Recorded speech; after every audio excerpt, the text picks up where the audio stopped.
Next episode, name झूठी pregnancy और अद्विजय का गुस्सा। राहुल ने अपने बेडरूम में आकर आरोही को उसका मंगलसूत्र दिखाया। वो वही मंगलसूत्र था जिसे आरोही ने इतने सालों तक अपना सबसे कीमती गहना समझा था। उसे भावहीन नजरों से देखते हुए आरोही ने कहा, इस पर अब तुम्हारी दिव्या का हक है। राहुल अचानक बोला, अगर एक दिन तुम्हें मेरे पास वापस आने का मौका मिले तो क्या तुम वापस आओगी? आरोही ने कहा, कभी नहीं राहुल, तुमसे नफरत तो नहीं, लेकिन तुम्हें दिल से निकालकर अब मुझे सुकून महसूस होता है। और वैसे भी जो दिल से उतर जाए वो कभी दिल में नहीं आते। ये कहकर वो वहां से जाने लगी। राहुल बोला, आरोही, अगर मैं कभी कहूं कि मैं भी तुमसे प्यार करता हूं तो? आरोही ने कहा, ये मजाक के अलावा कुछ नहीं होगा। ये कहकर वो वहां से चली गई। राहुल ने उन रिपोर्ट्स को खोल कर देखा, फिर उसने उन रिपोर्ट्स को बिस्तर पर रख दिया। बिस्तर पर लेटे हुए उसने आरोही के लेटर्स को पढ़ा। आज सुबह ही रूपाली स्टोर रूम से लेटर्स को बाहर निकालकर जलवाना चाहती थी।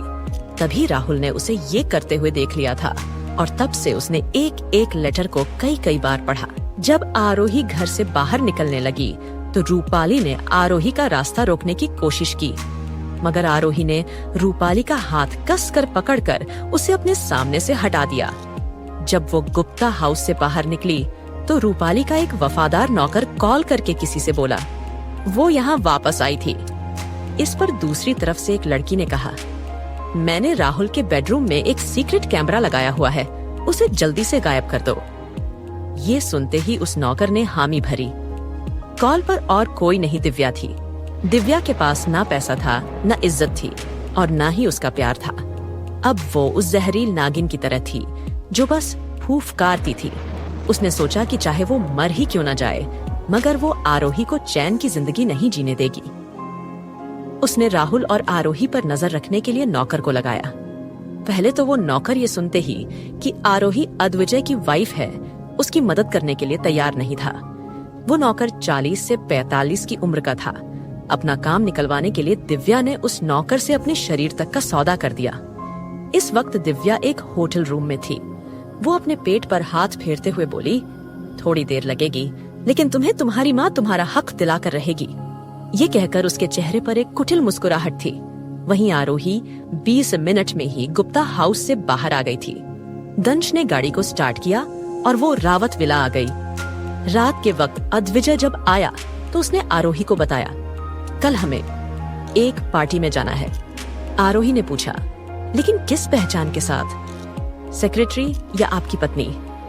अद्विजय बोला, पत्नी। ये सुनते ही अचानक आरोही को दिल में काफी अच्छा महसूस हुआ। उसने अद्विजय को प्यार भरी नजरों से देखा। जब अद्विजय ने अपनी नजरें उसकी ओर घुमाई तो आरोही अचानक से पलट गई। अद्विजय उसकी पीठ को देखते हुए बोला, पार्टी में जाने के लिए क्या तुम्हें ड्रेस चाहिए? आरोही ने कहा, नहीं, मैं साड़ी ही पहनकर जाऊंगी। ये सुनते ही अद्विजय बोला, बिग नो। आरोही ने कहा, ठीक है, आपको मुझे ले जाना है तो मैं ऐसे ही जाऊंगी। अद्विजय ने कहा, क्या ये सब दादी की वजह से है? आरोही हाँ बोली। वैसे तो वो दादी को मना कर सकती थी, मगर एक पत्नी होने के नाते उसे साड़ी पहनने या फिर एक पत्नी के रूप में तैयार होना अच्छा लगता था। अगर कोई उसका मजाक उड़ाता तो वो उसका मुंह तोड़ जवाब भी देती थी। साथ ही वो अद्विजय की तबीयत के लिए भी काफी कंसर्न रहने लगी थी। अद्विजय आरोही को देखते हुए बोला, धानी का क्या? आरोही ने कहा, धानी को मैं सौम्या के पास छोड़ दूंगी। ये सुनते ही अद्विजय ने हाँ में सर हिलाया। धानी उन दोनों के पास ही सो रही थी। अचानक आरोही ने पूछा, क्या मैं आपसे एक सवाल पूछ सकती हूँ? ये सुनते ही अद्विजय बोला, हाँ पूछो। आरोही ने कहा, क्या मृत्युंजय प्रजापति एक अच्छे इंसान है? वो मेरी दोस्त को धोखा तो नहीं देंगे? ये सुनते ही अद्विजय बोला, वैसे तो मृत्युंजय कभी अपने वादों को करके पीछे नहीं हटेगा नहीं, लेकिन हाँ, तुम्हारी दोस्त को उसके तौर तरीकों को सीखना होगा। वो औरतों के बाहर काम करने के सख्त खिलाफ है। आरोही मन में बोली, कितनी छोटी सोच है उनकी। मैंने नहीं सोचा था कि मृत्युंजय जी ऐसे होंगे। पार्टी की वो शानदार शाम आ चुकी थी।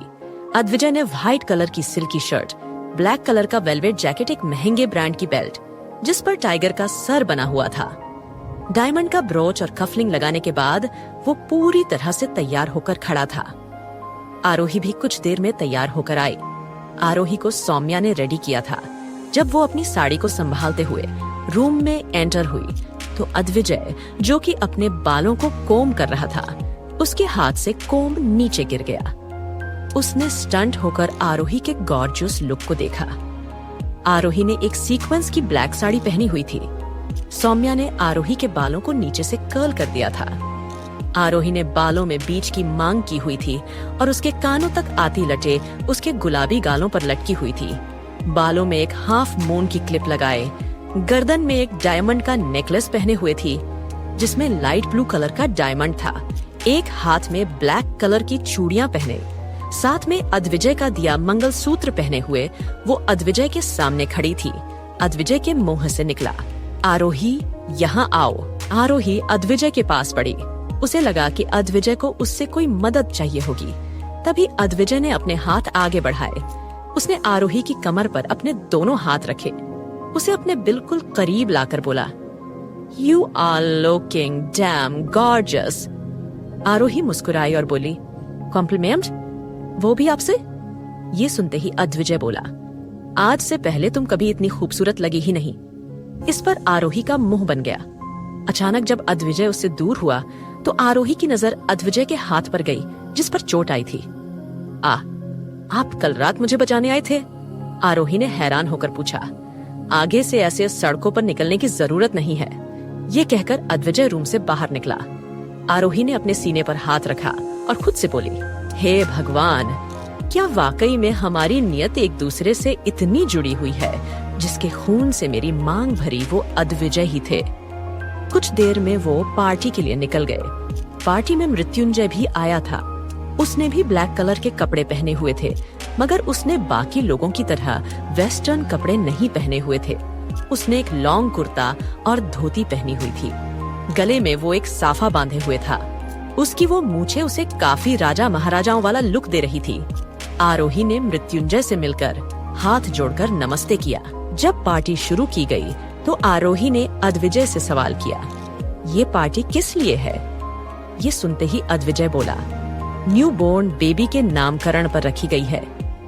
आरोही ने कहा, क्या मैं उस न्यू बोर्न बेबी से मिल सकती हूँ? ये सुनते ही अद्विजय बोला, अभी वो लोग पार्टी में नहीं आए हैं। ये कहकर उसने वेटर की ट्रे से एक जूस का गिलास उठाया और आरोही की ओर बढ़ा दिया। उसने अपने लिए भी जूस का गिलास लिया। आरोही ने अद्विजय का हाथ पकड़ा हुआ था। पार्टी में आए सभी लोग मुड़ मुड़ कर उन दोनों को देख रहे थे। आरोही ने पार्टी में आने से पहले ही मास्क लगाया हुआ था। अद्विजय ने भी थोड़ी ही देर में अपने चेहरे पर मास्क लगा लिया। वो अपने पास आते लोगों को बर्दाश्त कर नहीं कर पा रहा था। उसे बेफिजूली लोगों को एंटरटेन करना या बात करना पसंद नहीं था। इस पार्टी में राहुल भी था। उसने भी अपने चेहरे पर मास्क लगाए हुआ था और वो उस मास्क की मदद से आरोही को जी भर कर देख पा रहा था। उन्हीं लोगों के बीच दिव्या भी थी, जिसे कोई पहचान नहीं पाया। वो मुस्कुराते हुए वाइन पी रही थी। कुछ देर बाद सभी लोग डांस करने लगे। आरोही अद्विजय से दूर हो गई। दिव्या अचानक अद्विजय के पास आई और बोली, मिस्टर रावत, अच्छा लगा कि आप एक हैप्पीली मैरिड लाइफ जी रहे हैं। दिव्या की आवाज सुनकर अद्विजय ने मुड़कर उसकी ओर देखा। दिव्या मुस्कुराते हुए बोली, हेलो, मैं आरोही की कॉलेज फ्रेंड दिव्या हूँ। अद्विजय ने ये सुन कोई रिएक्शन नहीं दिया। दिव्या बोली, वैसे जल्द ही आरोही भी इस तरह की पार्टी ऑर्गेनाइज करेगी तो हम दोनों दोबारा मिलेंगे। अद्विजय बोला, तुम्हें ऐसा किसने कहा? ये सुनते ही दिव्या मुस्कुराते हुए बोली, मिस्टर रावत, ऐसे अनजान मत बनिए। शादी होते ही मेरी दोस्त प्रेग्नेंट हो गई। आप दोनों का प्यार तो देखते ही पता चलता है। कौन प्रेग्नेंट है? अद्विजय ने पूछा। ये सुनते ही दिव्या बोली, मिस्टर रावत, आपने इतनी ज्यादा वाइन पी ली है कि आप इतना भी भूल गए। मुस्कुराते हुए वो आगे बोली, आज ही आरोही राहुल से मिलने आई थी। उसी ने राहुल से ये बात शेयर की और राहुल ने ये बात मुझे बताई। कुछ देर पॉज लेकर दिव्या अपना हाथ आगे बढ़ाकर बोली, कंग्रेचुलेशंस मिस्टर रावत। ये सुनते ही अद्विजय ने अपनी शार्प नजरों से दिव्या को देखा। जब अद्विजय ने अपना हाथ आगे नहीं बढ़ाया तो दिव्या वहां से चली गई। अद्विजय के हाथ में जो जूस का गिलास था वो अब हिलने लगा था। अद्विजय ने उस पर काफी जोर डालकर ग्लास को वहीं तोड़ दिया। कल रात जो उसे चोट लगी थी उसी हाथ पर उसे दोबारा चोट लग गई। आरोही जो अद्विजय से कुछ दूर थी, उसने गिलास टूटने की आवाज सुनी तो वो अद्विजय के हाथ से खून बहता देख दौड़कर उसके पास गई। उसने अद्विजय के हाथ को पकड़ा और परेशान होकर बोली, मिस्टर रावत, ये आपके हाथ को क्या हुआ? फिर उसने नीचे पड़े कांच को देखा। मृत्युंजय वहीं खड़ा ये नजारा देख रहा था। आरोही ने जमीन पर पड़े कांच को देखा और फिर वो अद्विजय का हाथ खींचकर उसे वहां से ले जाने लगी। तभी अद्विजय ने उसका हाथ झटक दिया और उसे गुस्से से घूरकर देखने लगा। आरोही ने फिर से अद्विजय का हाथ पकड़ लिया।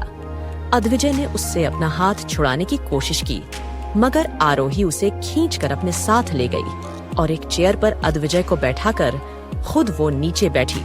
उसने अपने पास से रुमाल निकालकर उसे अद्विजय के हाथ पर बांध दिया। पार्टी में मौजूद सभी लोग अद्विजय के लिए कंसर्न दिखने लगे। आरोही ने मृत्युंजय की ओर देखा और बोली, क्या हम घर चले? ये सुनते ही ना ही अद्विजय ने जवाब दिया और ना ही मृत्युंजय कुछ बोला। आरोही उन दोनों अखड़ू और गुस्सैल आदमियों के बीच आज पिस रही थी। पार्टी में बच्चे की माँ प्रतिज्ञा मेहरा ने सभी को एक एक पेपर दिया और उस पर बच्चों के लिए अच्छा नाम सजेस्ट करने के लिए कहा। आरोही ने मुस्कुराते हुए वो पेपर लिया। उसने पेपर पर नाम लिखा। उसने बच्चे का नाम प्रज रखा।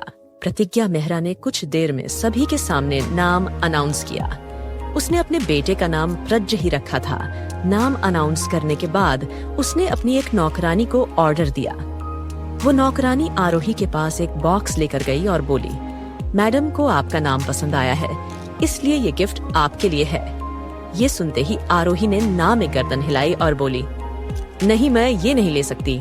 आरोही को मना करते देखा। प्रतिज्ञा आगे आई और बोली, मिस, इसमें 2 लाख रुपए हैं। ये गिफ्ट लेकर आपकी ही हेल्प होगी। ये सुन आरोही कुछ नहीं बोली तो प्रतिज्ञा आगे बोली, देखो, तुम मिस्टर रावत के साथ आई हो, इसलिए ये मत समझो कि तुम उनके बराबर खड़ी होने लायक हो। सेक्रेटरी हो, सेक्रेटरी बनकर रहो, और इतना एटीट्यूड किस बात का है? ये सुनते ही आरोही को प्रतिज्ञा को मुंह तोड़ जवाब देने का मन किया, मगर तभी उसने अद्विजय की ओर देखा, जिसने उससे कहा तो था कि वो पार्टी में उसकी पत्नी की हैसियत से जाएगी। मगर प्रतिज्ञा को ये कहते हुए देखकर अद्विजय कुछ नहीं बोला। प्रतिज्ञा ने जबरदस्ती वो बॉक्स आरोही को थमाया और फिर वो वहां से चली गई। आरोही आकर अपनी जगह पर बैठ गई। सभी लोग अपनी अपनी जगह पर बैठ गए थे। वहां पार्टी के बाद चैरिटी के लिए ऑक्शन भी रखा गया था। प्रतिज्ञा एक ऐसे बिजनेसमैन की वाइफ थी जिसे एलिजेंट और एजुकेटेड लड़की नहीं, बल्कि सिर्फ एक खूबसूरत लड़की पसंद आई। प्रतिज्ञा की एज भी अभी काफी कम थी। वो कहते हैं ना, जो पैदा ही एक रॉयल और अमीर घर में होता है वो कभी इस तरह के दिखावे नहीं करता। बस जिसको नई नई अमीरी का बुखार चढ़ा होता है वही ये सब करता है। प्रतिज्ञा भी आज यही कर रही थी। पार्टी खत्म होने के बाद ऑक्शन में प्रतिज्ञा मेहरा ने अपनी काफी खानदानी गहनों की बोली लगवाई। लास्ट में ऑक्शन के बीच एक ऐसी चीज दिखाई दी जिसे देखकर आरोही की आंखें हैरानी से बाहर आ गईं। उसने हैरान होकर अद्विजय की ओर देखा तो अद्विजय अपनी आंखें सी खोलकर सामने स्टेज पर एक ज्वेलरी बॉक्स में रखी रिंग पर गई। उसके ऊपर कई तरह की लाइट्स से फोकस किया गया था। वो रिंग अद्विजय की दी हुई रिंग थी जिसका नाम था रिंग ऑफ एटर्निटी लव। तभी होस्ट बोली, तो जैसा कि ये रिंग अभी तक शो किए सबसे महंगे आइटम्स में से एक है, इस रिंग को कई साल पहले इंग्लैंड में एक ऑक्शन में बेचा गया था जिसे एक मिस्टीरियस आदमी ने खरीदा था। ये सुनते ही आरोही ने अपने थूक को निगल लिया। वो जितनी ज्यादा उस रिंग की तारीफ सुन रही थी उतना ज्यादा उसके शरीर में डर बढ़ता जा रहा था। जब रिंग की बोली लगाई गई तो उसकी कीमत 1 करोड़ से स्टार्ट की गई। वहां आए बेवकूफ लोगों को उसकी कीमत तक नहीं पता थी। प्रतिज्ञा ने वो रिंग अपनी दोस्त से खरीदी थी। उसकी वो दोस्त और कोई नहीं, निकिता थी। जब निकिता को वो रिंग मिली थी तो वो सबसे पहले ज्वेलर्स के पास गई थी, मगर ज्वेलर्स ने इतनी महंगी रिंग को खरीदने से मना कर दिया। इवनली कुछ ज्वेलर्स ने तो उसे पकड़ने तक की कोशिश की। तब निकिता को समझ आया कि वो रिंग कुछ ज्यादा ही स्पेशल थी, इसलिए वो उसे ज्वेलर्स को नहीं बेच सकती थी। जिस वजह से उसने ये रिंग सिर्फ 1 करोड़ में अपनी दोस्त प्रतिज्ञा को बेच दी थी। आज उस रिंग की बोली लगते लगते किसी ने लास्ट उसके लिए 10 करोड़ की बोली लगाई। अचानक अद्विजय ने अपना हाथ उठाया और बोला, 15 करोड़। ये सुनते ही आरोही के पैरों तले जमीन खिसक गई। क्यों? अद्विजय अपनी ही रिंग को इतने प्राइस पर खरीद रहा है।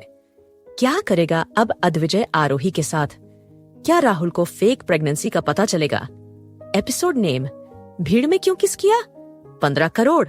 अद्विजय ने बिडिंग के लिए हाथ उठाकर कहा। आरोही ने हैरान होकर अद्विजय की ओर देखा। अचानक मृत्युंजय ने भी अपना हाथ उठाया और बोला, 20 करोड़। आरोही ने हैरान नजरों से इस बार मृत्युंजय को देखा। मृत्युंजय वो रिंग खरीदकर किसी खास को गिफ्ट करने वाला था, लेकिन अद्विजय तो ये रिंग किसी और पर्पस से खरीद रहा था। उसने रिंग की कीमत सीधा 30 करोड़ की।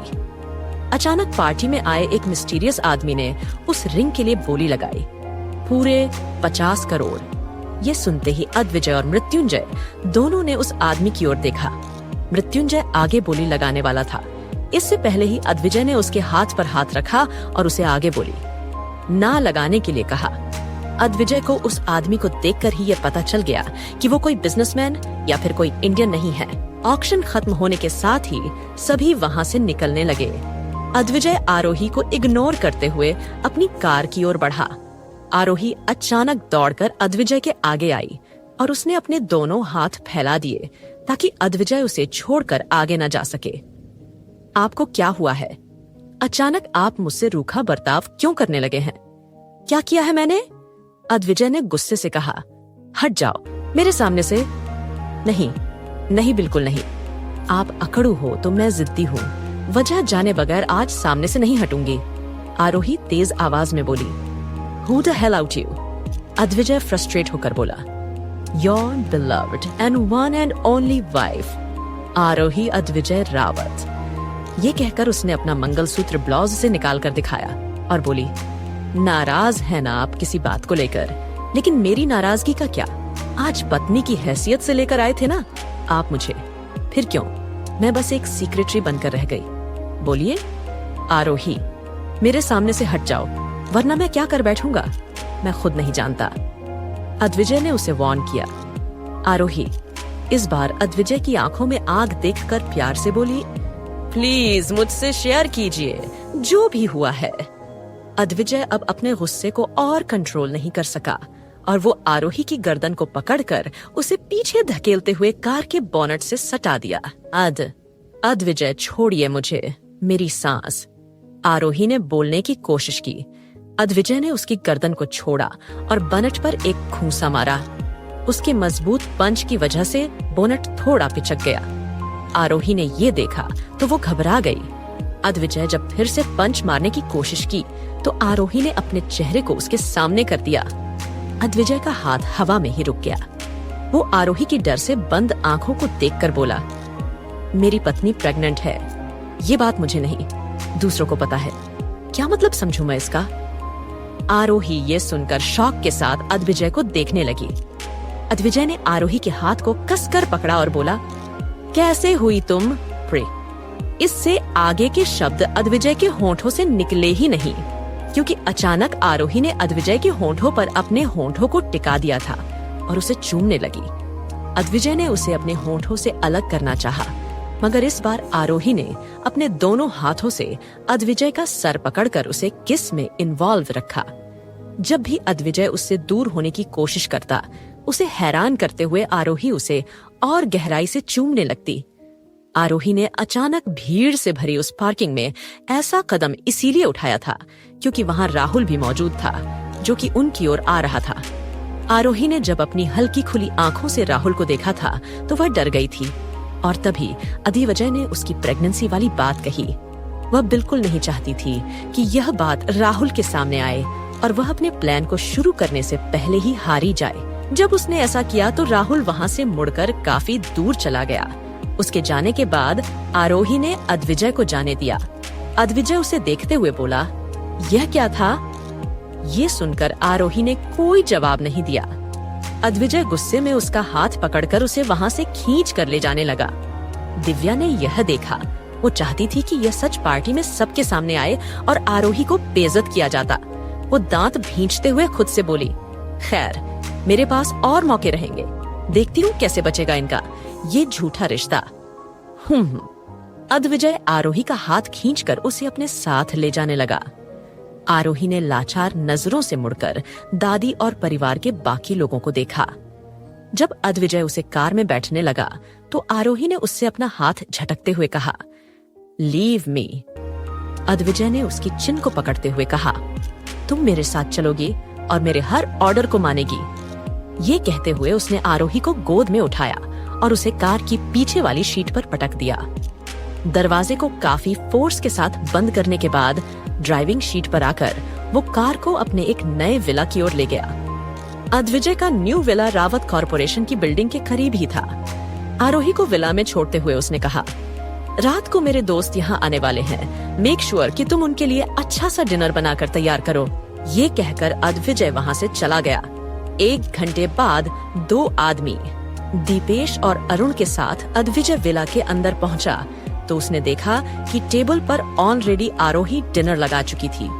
जैसे ही वो तीनों डिनर टेबल पर आकर बैठे तो आरोही आकर उन्हें अपने हाथ से खाना सर्व करने लगी। उसकी पलकें झुकी हुई थी और खाना सर्वे करते हुए उसके हाथ कांप रहे थे।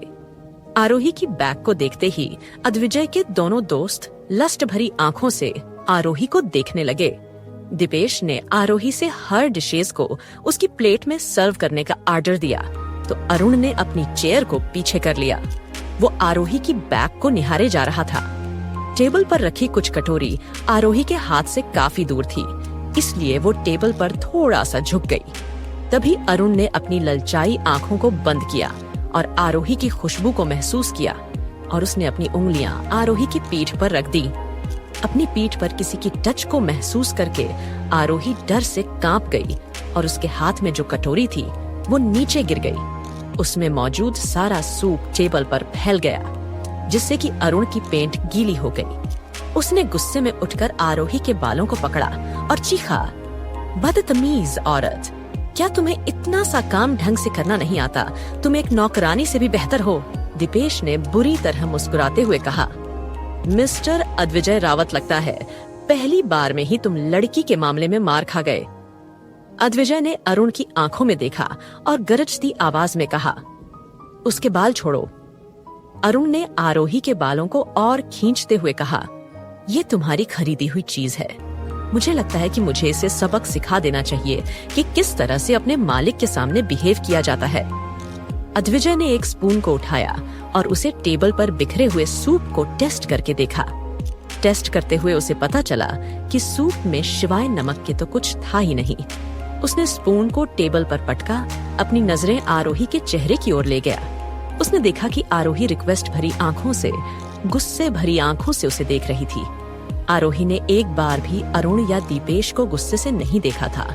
वो पूरे पल अद्विजय को ही गुस्से से देखे जा रही थी। अरुण ने फिर से उसके बालों को खींचा, जिस वजह से आरोही के मुंह से एक कराह निकल गई। उसने अपनी आंखों को बंद कर लिया। उसकी आंखें बंद होते ही उसकी आंखों से आंसू की 2 बूंदें नीचे गिर गई। ये देखते ही अद्विजय की मुट्ठियां भींच गई और उसने उठकर अपने कोट को ठीक किया। फिर उसने डाइनिंग टेबल पर लात मारा, जिसकी वजह से कांच से बनी डाइनिंग टेबल का कांच बिखर टूटकर नीचे बिखर गया। अरुण और दीपेश झटका की वजह से दोनों नीचे गिर गए। अद्विजय ने कहा, मैंने कहा था उसे छोड़ दो। ये कहते हुए अद्विजय उनकी ओर बढ़ा और उसने अपने हाथ आगे बढ़ते हुए कहा, मेरे पास आओ। आरोही, जिसके पैर बुरी तरह कांप रहे थे, उसने सिर्फ अपना सिर नीचे झुका लिया। अद्विजय ने अपने दांतों को भींचते हुए कहा, क्या तुम्हें भी मेरी बात एक बार में समझ नहीं आती? आरोही अद्विजय के गुस्से की हद को जानते हुए भी अद्विजय की ओर नहीं बढ़ी। अद्विजय 4 कदम रखते ही आरोही के बिल्कुल करीब आ गया और उसने आरोही का हाथ पकड़कर उसे अपने साथ खींचना शुरू कर दिया, जिसकी वजह से आरोही नीचे गिर गई। अद्विजय ने उसे अपने कंधे पर उठाया और उसे अपने बेडरूम के अंदर ले जाने लगा। तभी आरोही ने बिस्तर पर गिरते ही बिस्तर की चादर को अपने हाथों से पकड़ लिया और रोते हुए बोली, अद्विजय, ऐसा मत कीजिए प्लीज। अचानक अद्विजय का फोन रिंग हुआ, जिससे कि आरोही की जान से मुसीबत टल गई। अद्विजय उस कॉल के आते ही वहां से निकल गया। वहीं दूसरी ओर एक जंगल में एक आदमी सूखे पत्तों पर पैर रखते हुए आगे बढ़ रहा था। उसके चलने से जंगल में पत्तों के चरचराने की आवाज हो रही थी। तभी अचानक एक गन के लोड होने की आवाज आई। ये आवाज उस आदमी के कानों में पड़ गई और उसने भी अपनी पॉकेट से गन को निकाला और उसे अपने चेहरे के पास रखते हुए इधर उधर देखा। तभी एक गोली पीछे से चली। गोली की आवाज को पहचान कर वो आदमी मुड़ गया और गोली उसके बिल्कुल करीब से होकर निकल गई। मुड़ते ही उसने फायर किया और एक आदमी के चीखने की आवाज आई। जैसे ही वो आदमी की ओर चलकर गया तो उस आदमी की लाश को कोई खींच कर ले गया, क्योंकि वहाँ से पत्ते हट चुके थे। ये देखकर वो आदमी समझ गया कि यहाँ पर एक नहीं कई और लोग थे। जंगल में उन लोगों से जो आदमी लड़ने आया था वो और कोई नहीं बल्कि अद्विजय था। तभी एक आदमी दौड़ा दौड़ा अद्विजय के पास आया। अद्विजय ने उसके सिर पर बंदूक तानी और वो शूट करने ही वाला था। तभी उस आदमी ने अपनी पॉकेट से एक रुमाल निकाला और उसे अद्विजय की बंदूक की ओर उछाल दिया। उस रुमाल को देखकर अद्विजय समझ गया कि वो उसका दुश्मन नहीं बल्कि उसका दोस्त मृत्युंजय है। मृत्युंजय ने मास्क पहना हुआ था। वो जल्दी से अद्विजय के पास आया और वो अद्विजय की पीठ से पीठ मिलाकर वो खड़ा हो गया। उसने अपने दोनों हाथों में गन्स ली और शूट करने लगा। उधर से अद्विजय ने भी अपनी दोनों गन्स ली और चारों ओर शूट करने लगा। वहाँ बहुत सारे लोगों की दर्द से चीखने की आवाज आ रही थी। किसी की भी गोली उन दोनों को छू नहीं पा रही थी। उस जंगल में इतना खून खराबा करने के बाद वो दोनों आदमी चलकर जंगल से बाहर एक नदी की ओर गए। वहाँ पर पत्तों से छुपी एक बाइक पर आकर दोनों बैठे और वहाँ से चले गए। उन दोनों की बाइक से एक आदमी रस्सी से पीछे बंधा हुआ था। अद्विजय ने उस आदमी को जिंदा ही पकड़ लिया था और उस आदमी की कमीज को उतारकर उसकी गर्दन को कमीज से बांध दिया था और कमीज के दूसरे छोर से उसने उसे बाइक के पीछे बांध दिया था। पथरीली सड़क पर बाइक चलाते हुए उस आदमी की पीठ छिल गई थी और वो पूरे रास्ते दर्द से चीखता चिल्लाता रहा। उसकी हालत मौत से बदतर हो चुकी थी। जब एक खंडहर में आकर वो बाइक रुकी तो तब जाकर उस आदमी की चीखें बंद हुई। वो वही आदमी था जिसने वो रिंग 30 करोड़ में खरीदी थी। उस आदमी को खींचते हुए अद्विजय और मृत्युंजय खंडहर के अंदर ले गए और दोनों जाकर कुर्सी पर बैठ गए। दोनों का ही ऑरा बहुत खतरनाक था। अद्विजय ने सिगरेट जलाते हुए कहा, तो बताओ कौन है तुम्हारा बॉस? उस आदमी ने कोई जवाब नहीं दिया। ये देखकर मृत्युंजय अपने चेहरे पर मर्डरर एक्सप्रेशंस लिए उस आदमी के पास गया। उसने उस जख्मी आदमी को लात मारकर पलटा तो उस आदमी का शरीर उड़ते हुए दीवार से टकराया और वो फिर पेट के बल जमीन पर जा गिरा। मृत्युंजय ने फिर उस आदमी की घायल पीठ पर अपना जूता रखा और उसे मसलने लगा। आदमी दर्द से चीखने लगा और आखिर में वो आदमी इतने दर्द की वजह से बेहोश हो गया। अद्विजय ने सिगरेट को नीचे फेंकते हुए एक ठंडी नजर उस आदमी पर डाली और कहा, मृत्युंजय शूट हिम। ये सुनते ही उस मृत्युंजय ने उस आदमी के सिर में गोली मार दी। मृत्युंजय और अद्विजय दोनों अपने कपड़ों को ठीक करते हुए बाहर निकले। मृत्युंजय ने खंडहर से बाहर निकलते ही अपने नकाब को निकालकर फेंका। दोनों फिर उस बाइक को छोड़ एक चमचमाती कार में बैठ गए। मृत्युंजय ने कार को ड्राइव किया और अद्विजय गुस्से से भरा हुआ पीछे बैठा था। उसने अपने हाथ में एक छोटा सा फोटो लिया हुआ था। जब वो कार जंगल के खंडहर से दूर चली गई तो वहाँ एक बड़ी सी वैन आई जिसमें से कई लोग निकले और जो भी लाश जंगल में मौजूद थे उन सबको वो लोग उस वैन में भरकर ले गए। उनकी हरकत से ऐसा लग रहा था कि वो नहीं चाहते थे कि जंगल में हुए इस खून खराबे के बारे में किसी को भनक भी लगे। वहीं वो दोनों एक बार में जाकर बैठ गए। शराब पीते हुए मृत्युंजय बार बार अद्विजय को देख रहा था, जो कि अपनी शराब से भरे गिलास को देख रहा था। उसने कहा, तुम कुछ बताना चाहते हो तो बता क्यों नहीं देते? क्या तुम्हारी पत्नी आरोही ने कुछ किया है? मृत्युंजय, उस लड़की का आइंदा जिक्र मत करना। अद्विजय ने ठंडी आह भरते हुए कहा। अगर आपको यह कहानी अच्छी लगी तो हमारे चैनल को सब्सक्राइब करें और लाइक करना ना भूलें।